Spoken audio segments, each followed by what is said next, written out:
A lo largo de los siglos, la casa Rothschild ha ejercido una influencia incomparable, combinando la unidad familiar con una búsqueda incesante de ganancias. Desde sus humildes comienzos, ascendieron hasta convertirse en una de las dinastías bancarias más poderosas, influyendo en las finanzas, las guerras y la política internacionales. Su historia comienza en el siglo XVIII, en un gueto de Frankfurt, Alemania. Mayer Amschel Rothschild, incapaz de poseer tierras debido a su origen judío, se embarca en una carrera como comerciante textil.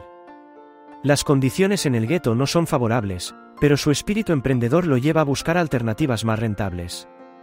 Tras darse cuenta de que el comercio de monedas de oro y antigüedades podía rendir mayores ganancias, se distinguió como un hábil comerciante. Su principal cliente fue el príncipe Guillermo de Hesse-Kassel, y Mayer Rothschild desarrolló una estrategia que hoy conocemos como front-running. Compró monedas de oro con dinero prestado y las revendió al príncipe, ganando tanto la comisión como el beneficio de la transacción. En 1882 ya había amasado una fortuna considerable y se había ganado el puesto de gestor de inversiones del príncipe Guillermo. Sin embargo, para Rothschild, la riqueza por sí sola no era suficiente. Aspiraba a fundar una dinastía que pudiera resistir la prueba del tiempo y sobrevivir a naciones e imperios. Su estrategia para lograr este objetivo fue expandirse al sector bancario, buscando una mayor legitimidad. Y en el siglo XIX, después de haber consolidado su posición en Frankfurt, decidió enviar a sus hijos a las grandes capitales europeas, entre ellas Londres, Viena, Nápoles y París. Londres, en aquella época, era un centro financiero mundial y su hijo Nathan, con el capital que le había proporcionado su padre, decidió ampliar el negocio familiar hacia la industria textil. Logró maximizar sus ganancias creando múltiples fuentes de ganancias a través del suministro de materias primas, teñido y manufactura. Este enfoque le permitió obtener una ventaja competitiva y acelerar la expansión de la familia Rothschild en Inglaterra.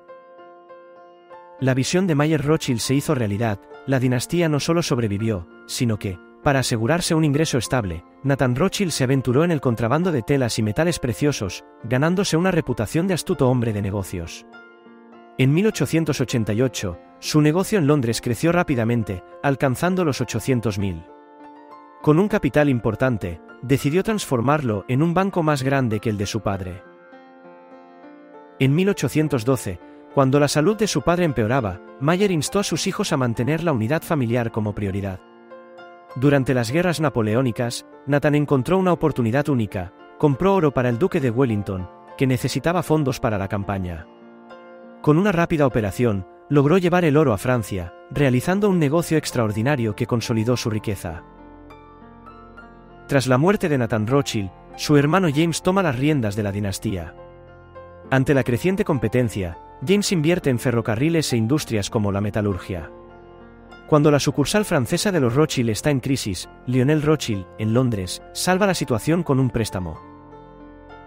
Lionel, elegido para la Cámara de los Comunes en 1847, se niega a jurar sobre las Sagradas Escrituras y elige el Antiguo Testamento.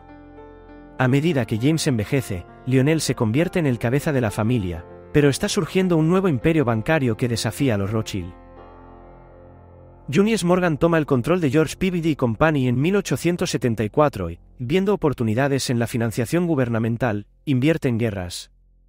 Durante la Guerra Franco-Prusiana, prestó 10 millones de libras a Francia, obteniendo un enorme beneficio cuando Francia pagó las deudas a principios de 1873.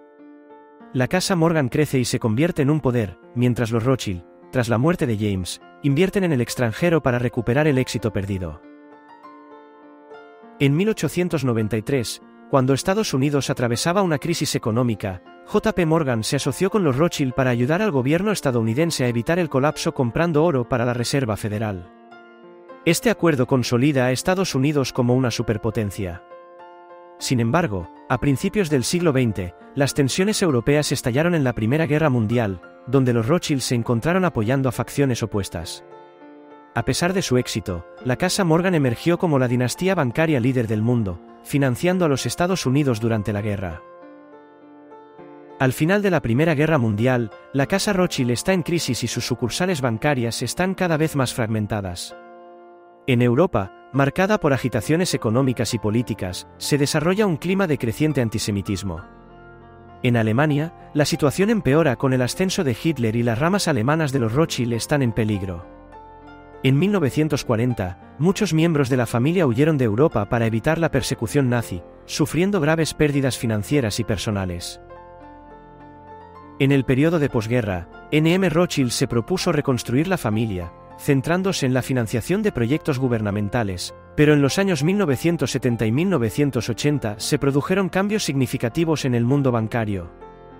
La creciente expansión de los grandes bancos y la introducción de nuevos instrumentos financieros plantean desafíos a la estructura tradicional de los Rothschild, que prefiere mantener el control familiar. Los conflictos internos entre los miembros de la familia y el escándalo que rodeó la muerte de Robert Maxwell en la década de 1990 pusieron a prueba su reputación.